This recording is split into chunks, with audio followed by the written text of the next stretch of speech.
Welcome students, RBSC online classes के आपकी अपनी पाठशाला में स्वागत है आपका। 10th क्लास के जो भी बच्चे हैं उनके लिए हमेशा यही कहती हूँ कि आप अभी से तैयारी करो। शुरुआत से जब आप अच्छे से पढ़ के तैयारी करते हो ना, तो वो आपके मार्क्स गेन करने में हमेशा हेल्प करता है। एग्जाम के दिनों में अगर आप बिल्कुल हड़बड़ाहट के साथ तैयारी करोगे तो क्या ही मार्क्स आएंगे। इसलिए जरूरी है कि अभी से शुरू हो जाओ। थोड़ा थोड़ा करके पढ़ोगे, थोड़ा थोड़ा दिमाग में जाएगा, वो दिमाग में बैठा रहेगा। ईंट ईंट करके दीवार बनाओ, ठीक है ना। तो चलो शुरू करते हैं। हम पढ़ रहे थे ज्योग्राफी सेक्शन का 4th चैप्टर एग्रीकल्चर, कृषि के बारे में हम पढ़ रहे थे।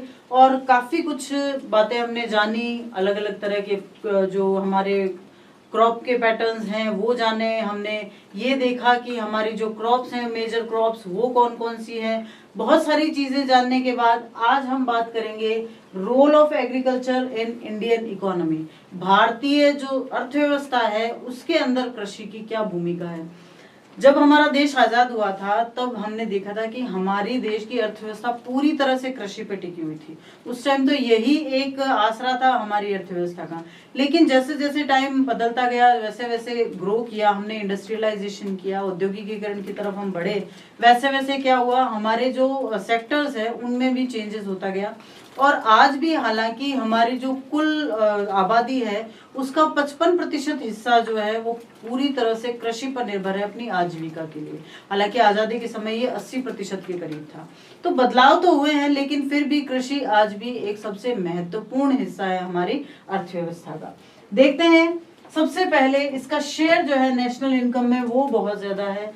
नेशनल इनकम में शेयर को अगर हम देखें तो अगर सिर्फ एक प्राइमरी सेक्टर के हिसाब से देखें तो शायद कम होगा। लेकिन जैसा आपने देखा कि बहुत सारी इंडस्ट्रीज जो है वो एग्रीकल्चर पे डिपेंड करती है। उसके बाद में सर्विस सेक्टर में भी ट्रांसपोर्टेशन और बहुत से ऐसे काम है जो एग्रीकल्चर से रिलेट करते हैं। तो ऐसे में शेयर इन नेशनल इनकम जो हमारी राष्ट्रीय आय है उसमें कृषि का योगदान काफी बढ़ जाता है। After that it is the largest employment providing sector. Bharat का सबसे बड़ा जो है रोजगार प्रदान करने वाला सेक्टर, क्षेत्र जो है वो कृषि है। सबसे ज्यादा यानी up to 50% people are engaged with agriculture and related occupations, whether they are dairy or whether they are fisheries or whatever they are, but they are related to agriculture sector. Then contribution to capital formation, पूंजी निर्माण में इसका contribution जो है वो योगदान, उसको भी भुलाया नहीं जा सकता। कृषि चूंकि सबसे महत्वपूर्ण चीजें यानी हमारे खाद्यान्न, हमारे कपड़े, बहुत सी चीजें कृषि से रिलेट करते हैं, तो जो कैपिटल फॉर्मेशन है उसमें भी कृषि का बहुत योगदान है। फिर providing food surplus to the expanding population, जैसे जैसे हमारी जनसंख्या बढ़ती जा रही है उनकी खाने के लिए जो जरूरतें हैं वो भी बढ़ती जा रही है, तो इन जरूरतों को भी पूरा करने का काम कृषि द्वारा किया जा रहा है। Providing raw material to industries, हमने जब फसलें पढ़ी थी कौन कौन सी हमारी मेजर क्रॉप्स कौन कौन सी है, तो हमने देखा मक्का है जो काफी सारी फसलों में काफी सारी इंडस्ट्रीज में काम आता है, गन्ना है, उसके बाद में रबर है, उसके बाद में कॉटन है, उसके बाद में चाय, कॉफी, बहुत सी ऐसी जो फसलें हैं जो इंडस्ट्रीज का लिए रॉ मटेरियल का काम करती है। उसके बाद में इम्पोर्टेंट इन इंटरनेशनल ट्रेड, बहुत सी चीजें हैं जो भारत शुरू से ही आयात करता आता रहा है, जैसे कि गरम मसाले हैं या फिर चाय है। अब चाय पत्ती भी जो है भारत निर्यात करता है, और भी बहुत सी चीजें हैं जो भारत द्वारा निर्यात होती है, तो वो सब एग्रीकल्चर से जुड़ा है। So if we talk about the role of agriculture in Indian economy, we can say in agriculture is the base point of every economy, not even the Indian economy, just for each and every economy. अगर उस देश में खेती होती है, अगर हम middle east के देशों को छोड़ दें जहाँ की इकोनॉमी तेल पर, पेट्रोल पर डिपेंड करती है, तो बाकी लगभग सभी देशों की इकोनॉमी किसी न किसी तरह से एग्रीकल्चर को रिलेट करती है। तो ऐसे में ये कहना बिल्कुल भी अतिशयोक्ति नहीं होगी कि कृषि किसी भी देश की इकोनॉमी, उसकी अर्थव्यवस्था का सबसे महत्वपूर्ण पार्ट हो सकता है, और कृषि के बिना हम किसी भी देश की इकोनॉमी की कल्पना भी नहीं कर सकते। अब अगर हम इसको वर्ड्स में कहें, ये तो आपने समझ लिया, अगर हम इसको शब्दों में कहें तो क्या कहेंगे, कृषि जो है वो भारतीय अर्थव्यवस्था की रीढ़ है। रीढ़ होने का मतलब बेस पॉइंट है, जो भारतीय अर्थव्यवस्था है उसकी बेसिक जो चीज है वो कृषि है, एग्रीकल्चर है। भारत में अधिकांश भारतीय परिवारों के लिए कृषि सबसे महत्वपूर्ण व्यवसाय है। जैसा कहा मैंने कि 50% से भी ज्यादा जो फैमिलीज हैं वो एंगेज है एग्रीकल्चर सेक्शन में। तो अगर एग्रीकल्चर सेक्टर के साथ वो एंगेज हैं 50% से भी ज्यादा, इसका मतलब प्राइमरी सेक्टर जो है वो सबसे ज्यादा रोजगार प्रोवाइड करवाता है। कृषि कुल सकल घरेलू उत्पाद का लगभग 16% और कुल निर्यात का 10% योगदान देता है। सकल घरेलू उत्पाद किसे कहा जाता है? किसी भी राष्ट्र में जो अंतिम उत्पाद होते हैं। अंतिम उत्पाद से आप मतलब क्या समझते हैं? अब जैसे गेहूं उगाया गया, लेकिन उस गेहूं से आटा बनाया गया, तो गेहूं प्रथम उत्पाद हुआ, लेकिन आटा अंतिम उत्पाद हुआ। अब अगर उस आटे से बिस्किट बना लिए गए, ब्रेड बना ली गई, तो ब्रेड या बिस्किट क्या होंगे? वो अंतिम उत्पाद होंगे। ठीक है ना? तो पूरे देश के जो अंतिम उत्पाद या अंतिम सेवाएं होती है, उनके कुल मूल्यों को अगर जोड़ा जाए तो उसको सकल घरेलू उत्पाद या टोटल डोमेस्टिक प्रोडक्शन कहा जाता है, जीडीपी भी कहा जाता है। तो इस जीडीपी का, हमारे देश की टोटल जीडीपी का 16% और कुल निर्यात का टोटल जो एक्सपोर्ट किया जाता है उसका 10% एग्रीकल्चर से ही आता है, कृषि से ही आता है। यही कारण है कि भारत कृषि उत्पादन के मामले में दुनिया भर में दूसरा स्थान हासिल करता है चीन के बाद। लगभग 75% लोग ग्रामीण लोग जो ग्रामीण क्षेत्रों में रह रहे हैं और अभी भी कृषि पर निर्भर है। जैसा मैंने कहा, चाहे वो एग्रीकल्चर सेक्टर हो, चाहे वो सोइंग हो, चाहे वो फिशरीज हो, चाहे वो डेयरी प्रोडक्ट्स हो, चाहे और किसी भी तरह से हो, वुलन प्रोडक्ट्स हो, वो कृषि से या इससे जुड़े हुए सेक्टर्स पे डिपेंड करते हैं। भारत के भौगोलिक क्षेत्र का लगभग 43% भाग कृषि गतिविधियों के लिए उपयोग किया जाता है। तो अब इस डेटा से आप देख सकते हो कि एग्रीकल्चर भारत की इकोनॉमी के लिए कितना आवश्यक है। Agriculture is the backbone of Indian economy. Agriculture is the most important occupation for most of the Indian families in India. Agriculture contributes about 16% of total GDP, gross domestic product, and 10% of total exports. That's the reason India secures second position worldwide in terms of farm output. About 75% people are living in rural areas and are still dependent on agriculture. 75%, 50% तो सीधे सीधे ही जुड़े हैं कृषि से, occupation से, इसी agriculture से। लेकिन 75% लोग ऐसे हैं, यानी कि ऊपर के जो 25% है वो ऐसे हैं जो इनडायरेक्ट रूप से ही सही जुड़े एग्रीकल्चर से ही हैं। About 43% of India's geographical area is used for agriculture activities. तो अगर इस तरह से हम देखे जाएं तो कृषि का जो भारत की अर्थव्यवस्था में योगदान है वो सर्वाधिक महत्वपूर्ण है। आपका इसका स्क्रीनशॉट ले लीजिए, फिर आगे चलते हैं। अब सरकार ने इसके लिए क्या किया है? जब कृषि हमारे लिए इतना इम्पोर्टेंट सेक्टर है, जब एग्रीकल्चर से हमारे देश को इतना ज्यादा आउटपुट मिल रहा है, तो हम इनपुट में क्या दे रहे हैं? सरकार ने इसके लिए क्या किया है? कृषि के महत्व को समझते हुए भारत सरकार ने इसके आधुनिकीकरण के लिए भरसक प्रयास किए हैं। भारतीय कृषि में सुधार के लिए क्या क्या किया गया है? एक तो अनुसंधान परिषद, कृषि अनुसंधान परिषद और कृषि विश्वविद्यालयों की स्थापना की गई है, ताकि नई नई जो टेक्नोलॉजीज आ रही हैं खेती के लिए, जो नई नई मशीनरी आ रही है, या जेनेटिक टेक्नोलॉजीज जो विकसित हुई हैं बीजों के लिए, या फिर फर्टिलाइजर्स के लिए, पेस्टिसाइड्स के लिए, इंसेक्टिसाइड्स के लिए, इन सब के लिए जो नई नई तकनीकें विकसित हो रही है, उन तकनीकों को और विकास करना और लोगों तक पहुंचाना, उसके लिए 2 संस्थाएं जो है स्थापित की गई है। पहली है भारतीय कृषि अनुसंधान परिषद और दूसरा अलग अलग कई जगह पर कृषि जो विश्वविद्यालय है, एग्रीकल्चरल यूनिवर्सिटीज हैं, उनकी स्थापना की गई है। पशु चिकित्सा सेवाएं और पशु प्रजनन केंद्र की स्थापना। जैसा मैंने कहा, डेयरीज और फिशरीज भी कृषि से ही जुड़े हुए सेक्टर्स हैं। तो डेयरीज जो है, क्योंकि हमें पता है कि पशु डिपेंड किस पर करते हैं? चारे पर डिपेंड करते हैं, और पशुओं का जो मल होता है उसको हम खाद के रूप में काम में लेते हैं। यानी डेयरीज और एग्रीकल्चर एक दूसरे से साइक्लिक जुड़े हुए हैं, एक दूसरे से चक्रीय रूप से जुड़े हुए हैं, एक दूसरे पर निर्भर कर रहे हैं। तो ऐसे में पशु चिकित्सा सेवाएं और पशु प्रजनन केंद्रों की स्थापना भी भारत सरकार ने की है। इसके अलावा बागवानी विकास, ये जो बागवानी खेती की जाती है, चाहे आप इसके लिए चाय ले लीजिए, चाहे कॉफी ले लीजिए, चाहे जो नट्स उत्पादित किए जाते हैं या फ्रूट्स उत्पादित किए जाते हैं, फलों का जो उत्पादन होता है, तो इन सब के विकास के लिए भारत सरकार ने गहन कार्यक्रम चला रखे हैं ताकि लोग ज्यादा से ज्यादा उनका फायदा उठाएं और उनको आर्थिक लाभ भी साथ साथ होता रहे। मौसम विज्ञान और मौसम के पूर्वानुमान क्षेत्र में अनुसंधान और विकास। भारतीय किसानों की सबसे बड़ी प्रॉब्लम यही है, क्योंकि भारतीय जो कृषि है वो मानसून पे डिपेंड करती है, और मानसून जो है वो इसीलिए तो कृषि को मानसून का जुआ कहा जाता है। अब मानसून कब आएगा, कैसा आएगा, कितना आएगा, कैसी हवाओं की स्थिति रहेगी, क्या धूप की स्थिति रहेगी, क्या कोई तूफान आने वाला है, ये सब सारी सूचनाएं पहले ही मौसम विभाग कृषकों को अवेलेबल करवाता है ताकि वो उसी हिसाब से अपने क्रॉप्स को तैयार करते रहें। Realizing the importance of agriculture, the government of India has made every effort to modernize it. What are the efforts to improve Indian agriculture? Establishment of Indian Council of Agricultural Research and Agricultural Universities. ये important fact है सबसे पहला कि establishment of Indian Council of Agricultural Research, और उसके साथ साथ agricultural universities भी। Veterinary services and establishment of animal breeding centre, ताकि ज्यादा से ज्यादा उन्नत नस्ल के पशु हमें मिल सके। हॉर्टिकल्चर डेवलपमेंट, ताकि हम ज्यादा से ज्यादा नट्स, फ्रूट्स और स्पाइसेस के मामले में, चाय और कॉफी भी जिसमें आते हैं उसके मामले में हम आगे बढ़ सकें।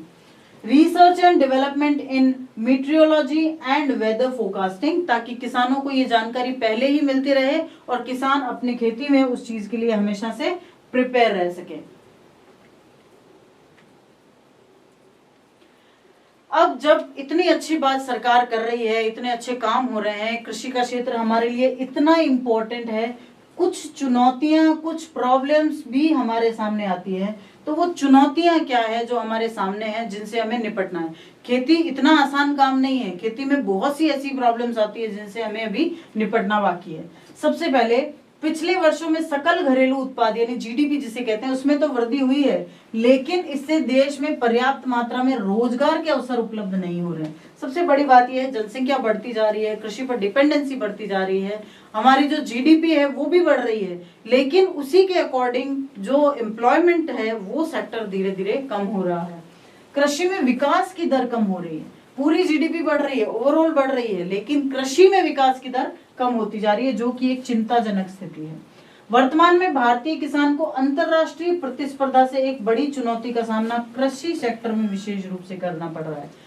इंटरनेशनल सेक्टर में क्या होता है, देखो जो अंतरराष्ट्रीय किसान हैं उनके लिए बहुत बड़े फायदे की बात है। अब आप एक एग्जांपल देती हूँ उसके लिए, अमेरिका जैसा जो देश है वहां लोग खेती बहुत कम करते हैं। हालांकि देश बहुत बड़ा है, उसके हिसाब से जनसंख्या इतनी ज्यादा नहीं है, लेकिन खेती में लोग बहुत कम इंटरेस्ट लेते हैं। वो लोग जो टर्शरी सेक्टर है, जो तृतीय क्षेत्र है, वहां ज्यादा इंटरेस्ट लेते हैं। तो ऐसे में खेती उनके लिए बहुत इंपॉर्टेंट बन जाता है। तो सरकार क्या करती है कि भाई खेती करो, किसानों को ये कहने के लिए कि खेती करो, बहुत ज्यादा सब्सिडी देती है। सब्सिडी क्या होती है, हर चीज पर खरीद फरोख्त के लिए किसान को कुछ छूट सरकार द्वारा दी जाती है, उसको सब्सिडी कहा जाता है। तो ये सब्सिडी किसान को बहुत ज्यादा देती है सरकार। तो ऐसे में किसान की खुद की लागत उन फसलों के लिए बहुत कम पड़ती है और वो बहुत ज्यादा फायदा कमाता है। लेकिन भारत में ऐसा नहीं है। उसकी वजह क्या है, एक तो बहुत ज्यादा लोग कृषि पर डिपेंड है, दूसरा जनसंख्या बहुत ज्यादा है, तीसरा जोतों का आकार बहुत छोटा है। तो ऐसे में भारतीय किसान उतना मुकाबला नहीं कर पाते अंतर्राष्ट्रीय स्तर पर। रासायनिक उर्वरकों पर सरकारी सहायता कम करने से उत्पादन लागत बढ़ रही है। अब यही मैंने अभी कहा कि ये जो सरकारी सहायता कम की जा रही है ना, इस सरकारी सहायता को ही सब्सिडी कहा जाता है, ठीक है ना। इसी सरकारी सहायता को सब्सिडी का नाम दिया जाता है। इसके अतिरिक्त कृषि उत्पादों पर आयात कर घटने से भी देश में कृषि पर हानिकारक प्रभाव पड़ा है। अब इंपोर्ट करने के लिए जो चीजें आ रही है उन पर टैक्स कम कर दिया गया, तो वो चीजें सस्ती पड़ रही है, तो जो सस्ती होती है लोग वो खरीदते हैं, महंगी नहीं खरीदते। किसान कृषि में पूंजी निवेश कम कर रहे हैं, जिसके कारण कृषि में रोजगार घट रहे हैं। अब लोग ज्यादा से ज्यादा अपनी पूंजी का निवेश दूसरे बिजनेसेस में कर रहे हैं, खेती में कम कर रहे हैं। तो अगर किसी चीज में इन्वेस्ट नहीं किया जाएगा तो फिर आउटपुट भी कम आएगा, तो इसीलिए भी कृषि को प्रॉब्लम का सामना करना पड़ रहा है। Though the GDP growth rate is increasing over the years, it is not generating sufficient employment opportunities in the country. ये सबसे बड़ी समस्या है। हमारे देश में जीडीपी तो बढ़ रही है, लेकिन जो एम्प्लॉयमेंट्स है वो इतने नहीं बढ़ पा रहे हैं। The growth rate in agriculture has been decelerating which is an alarming situation. अब जीडीपी बढ़ रही है, ओवरऑल जीडीपी ग्रो कर रही है, लेकिन जो कृषि में जो बढ़नी चाहिए, जो ग्रो होनी चाहिए, वो नहीं बढ़ रही है। Today Indian farmers are facing a big challenge from international competition and reduction in the public investment in agriculture sector. ये भी बड़ी समस्या है, जो मैंने आपको बताया कि सब्सिडी की वजह से भारतीय किसानों को अंतरराष्ट्रीय किसानों से कम फायदा हो रहा है। Subsidy on fertilizers are decreased, leading to increase in the cost of production. अब किसान ज्यादा पैसा लगा रहा है तो उसकी लागत ज्यादा आ रही है। Moreover, reduction in import duties on agriculture products have proved detrimental to agriculture in the country. Farmers are withdrawing their investment from agriculture, causing a downfall in the employment in agriculture. तो ये सारी चीजें जो है वो मिलकर भारतीय कृषि के लिए एक बहुत बड़ी चुनौती पैदा कर रहे हैं। ये एक बहुत इंपॉर्टेंट क्वेश्चन बनता है कि क्या क्या चुनौतियां आ रही है भारतीय किसानों के सामने। तो एक बार आप इसका स्क्रीनशॉट ले लीजिए, फिर आगे बढ़ते हैं। अब एक उतना ही इक्वली इंपॉर्टेंट टॉपिक हम डिस्कस करेंगे, लेकिन हम उसको डिस्कस करेंगे पिक्टोरियल वे में कि जो भारतीय किसान हैं उनके लिए, उन पर या फिर भारत की जो खेती है उस पर वैश्वीकरण का क्या प्रभाव पड़ रहा है। वैश्वीकरण आप पिछली 1-2 क्लासेस से पढ़ते आ रहे हो, तो ये शब्द आपके लिए इतना नया नहीं है, लेकिन फिर भी मैं आपको एक बार इलॉबरेट कर देती हूँ। वैश्वीकरण या ग्लोबलाइजेशन जिसे कहते हैं, उसका मतलब ये होता है कि हर सेक्टर में जिस तरह से विश्व में तकनीकी बढ़ रही है, जिस तरह विश्व में दूर संचार और ये सब चीजें बढ़ रही है, तो नजदीकियां जो है वो भी बढ़ रही है, यानी कि दूरियां घट रही है। तो ऐसे में अगर हम कृषि क्षेत्र में देखें तो जो चीज भारत में उगती भी नहीं है, जो चीज भारत में पैदावार भी नहीं होती है, वो वैसे फ्रूट्स या वैसे अनाज भी हम खा सकते हैं, वैसी हम चीजें खा सकते हैं। हम इंटरकॉन्टिनेंटल जो फूड खाते हैं, जैसे हम जापान की अगर कोई फूड चीज खाते हैं, जो जापान की डिश है, हम सुशी खाते हैं, हम चाइनीज खाते हैं, हम पिज्जा खाते हैं, हम पास्ता खाते हैं, तो क्या ये ओरिजिन इंडिया के ओरिजिन फूड है? नहीं है, ये बाहर के ओरिजिनल फूड है, लेकिन हम उनको खाते हैं। यानी कहने का मतलब ये है कि ये दूरियां जो कम हो रही है, इन्हीं को वैश्वीकरण या ग्लोबलाइजेशन कहा जाता है। अब इस वैश्वीकरण से भारतीय कृषि को बहुत नुकसान भी हुआ है और बहुत फायदा भी हुआ है, दोनों ही एस्पेक्ट है। प्रभाव क्या पड़ा है, देखो प्रभाव क्या पड़ा है। वैश्वीकरण जो है वो हमेशा से भारत में था, उपनिवेश काल में भी था। होता क्या था, एक तो गरम मसालों का निर्यात भारत में हमेशा से होता था, प्राचीन काल से। यहाँ तक कि जब हम मौर्य वंश पढ़ते हैं तब से भी भारत में हमेशा से मसालों का निर्यात होता था, खास करके काली मिर्च और इलायची जो दक्षिण भारत में उगती है, वहां से हमेशा से समुद्री रास्ते से इनका निर्यात होता था। कपास का निर्यात भारत में बहुत पहले से होता था, और खास करके जब इंडस्ट्रियलाइजेशन शुरू हुआ, जब औद्योगिकीकरण की शुरुआत हुई, जो कपड़े बनाने के लिए मशीनें लगाई गई ब्रिटेन में, और ब्रिटेन का भारत को उपनिवेश बनाने का सबसे बड़ा रीजन भी यही था, क्योंकि भारत में काली मिट्टी की बहुलता है। जो हमारा पेनिनसुलर एरिया है, जो हमारा प्रायद्वीपीय जो क्षेत्र है, वहां पर काली मिट्टी की बहुलता है, और काली मिट्टी कपास के लिए वरदान की तरह होती है। तो ऐसे में भारत में ब्रिटेन का आना और उसके बाद में इस भारत को अपना उपनिवेश बनाना, इसमें सबसे बड़ा हाथ कपास के ग्रो होने का ही है। फिर नील का निर्यात, इंडिगो की जो खेती होती थी, जो बिहार के इलाके हैं वहां पर इंडिगो या नील की खेती होती थी। अब सिंथेटिक नील बनना शुरू हो गई है, लेकिन पहले सिंथेटिक नील नहीं होती थी, इसे उगाया जाता था। तो जो नील उगाई जाती थी उससे नुकसान ये होता था कि लगातार इसकी खेती करने से भूमि में जो उर्वरता है वो एकदम कम हो जाती थी। लेकिन चूंकि इसको कपड़ों के जो उद्योग होते थे उनमें इसकी जरूरत होती थी, इसलिए जबरदस्ती भारतीय किसानों से नील की खेती करने के लिए कहा जाता था। तो ये उपनिवेश काल और प्राचीन काल में भारत में वैश्वीकरण के नुकसान रहे।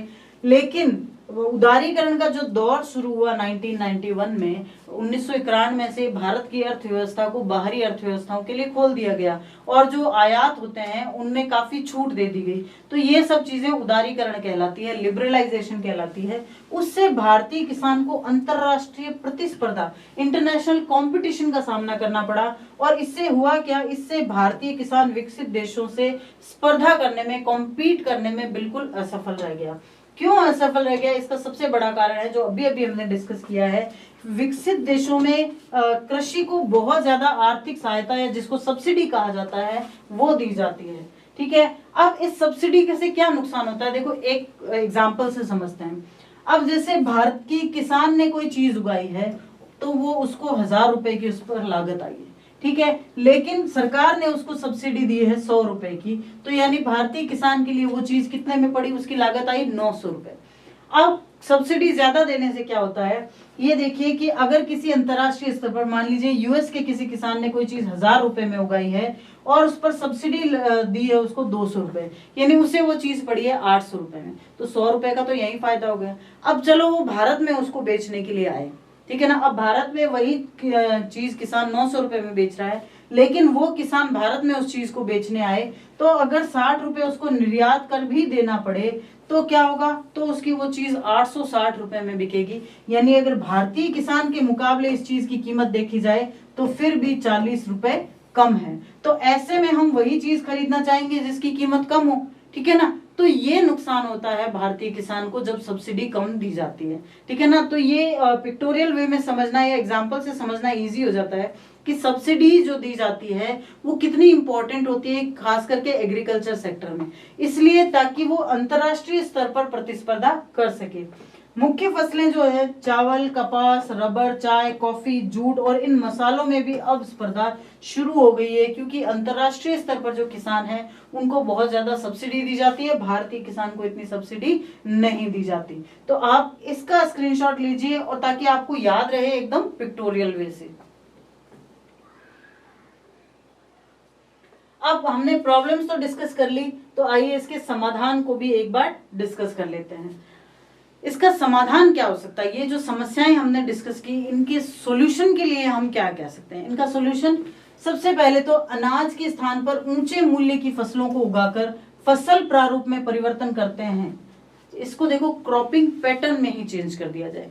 भारत में बड़ी जोतों में क्या उगाया जाता है, बड़ी जोतों में पैडी यानी धान उगाया जाता है, चावल उगाए जाते हैं, व्हीट यानी गेहूं उगाया जाता है, या फिर मोटे अनाज उगाए जाते हैं, दलहन उगाया जाता है, तिलहन उगाया जाता है, कपास उगाया जाता है। अगर कपास को हम छोड़ दें तो बाकी सारी फसलें खाद्यान्न फसलें हैं। तो कहा यह जा रहा है कि अगर उन अनाज फसलों, उन खाद्यान्न फसलों के स्थान पर ऐसी फसलें उगाई जाए जिससे कि बहुत ज्यादा ऊंचा मूल्य हमें मिले, प्लांटेशन क्रॉप्स हो सकती हैं वो, या कमर्शियल क्रॉप्स हो सकती हैं, वो ऐसी फसलें उगाए तो भी हम क्या करेंगे, चिली, इजराइल और इटली की अर्थव्यवस्थाओं का अनुसरण करेंगे, क्योंकि वहां पर यही किया जाता है। देखो वहां ये कहा जाता है कि आप ऊंचे मूल्य की फसलें उगाइए ताकि आपके पास पैसे आए, उन पैसों को अंतरराष्ट्रीय मार्केट में देकर और धान तो खरीदा ही जा सकता है। तो ऐसे में क्या है, ऐसे में हमारा क्रॉपिंग पैटर्न हमें पूरा चेंज करना पड़ेगा, फसल का प्रारूप पूरा बदलना पड़ेगा। तो हम इटली, चिली और इजराइल की अर्थव्यवस्थाओं का अनुसरण करेंगे जो विभिन्न कृषि उत्पाद, खास करके फल, शराब, जैतून, विशेषकर बीज निर्यात करके खाद्य पदार्थ आयात करते हैं। ये तीन जो एग्जाम्पल दिए गए हैं वो इसीलिए दिए गए हैं क्योंकि चिली में जो है वो फलों का उत्पादन बहुत ज्यादा किया जाता है, चिली में फलों का उत्पादन बहुत ज्यादा किया जाता है, और इजराइल में जो है जैतून का उत्पादन बहुत किया जाता है, जैतून यानी ऑलिव जो है उनका उत्पादन बहुत किया जाता है, और इटली में अंगूरों का उत्पादन बहुत किया जाता है। तो ऐसे में क्या होगा, ऐसे में इन लोगों को फूड क्रॉप्स की कमी होगी, फूड जो ग्रेन्स होंगे वो इनको बाहर से आयात करने पड़ेंगे। लेकिन जिस तरह से मार्केट रेट्स होती हैं, फूड क्रॉप्स की कीमत इन क्रॉप्स से कम होती है, तो इनके लिए इजी होता है कि ज्यादा कीमत पर अपनी क्रॉप्स, अपनी फसलों को बेचे और फिर खाद्यान्न आयात कर ले। तो अगर हम भारत जैसा बड़ा देश इस तरह का अनुसरण करेगा तो क्या वो सही होगा? हालांकि इसे भी एक विकल्प के रूप में, एक अल्टरनेट के रूप में देखा जा सकता है। आज भारतीय कृषि जो है वो दोराहे पर है। भारतीय कृषि को सक्षम और लाभदायक बनाना है तो सीमांत और छोटे किसानों की स्थिति सुधारने पर जोर देना होगा। जो छोटे किसान हैं उनकी स्थिति पर ज्यादा ध्यान देना होगा ताकि ओवरऑल एग्रीकल्चर को सुधारा जा सके। If we change the cropping pattern by replacing cereals with high value crops, we will also follow the economies of Chile, Israel and Italy, which import food items by exporting various agriculture products like fruits, wines, olives, especially seeds. Today, Indian agriculture is at the crossroads. to make Indian agriculture efficient and profitable, then emphasis has to be given to improve the condition of marginal and small farmers. ताकि जैसे जैसे वो सुधरते जाएंगे, अगर हम small farmers या marginal farmers को ये सारी फैसिलिटीज अवेलेबल करवाएंगे तो इनकी संख्या भारत में सबसे ज्यादा है, तो ऐसे में इकोनॉमी पर भी पूरा सहयोग मिलेगा कृषि के सेक्टर की तरफ से। तो इसी के साथ ये वीडियो यहीं खत्म होता है और साथ ही में ये चैप्टर भी खत्म होता है। जो एग्रीकल्चर का जो हमने चैप्टर पढ़ा, अलग अलग फसलों के प्रारूप पढ़े, अलग अलग फसलें पढ़ी, हमने ये भी डिस्कशन किया है कि प्लांटेशन क्रॉप्स क्या होते हैं या फिर फूड ग्रेन्स क्रॉप्स क्या होते हैं। वो सारे डिस्कशन के बाद हमने वैश्वीकरण पर भी डिस्कशन कर लिया है। तो यानी हमने एग्रीकल्चर को सभी एस्पेक्ट से देख लिया है। अगले वीडियो में जल्दी ही मिलेंगे Q&A सेशन के साथ, तो इंतजार करते रहिए उस वीडियो का और साथ साथ पढ़ते रहिए। Q&As आप सॉल्व करके रखना ताकि जब हम आपके लिए वीडियो लाएं तो आपके दिमाग में उनका जो है वो पूरा स्ट्रक्चर बना हुआ हो। Thank you.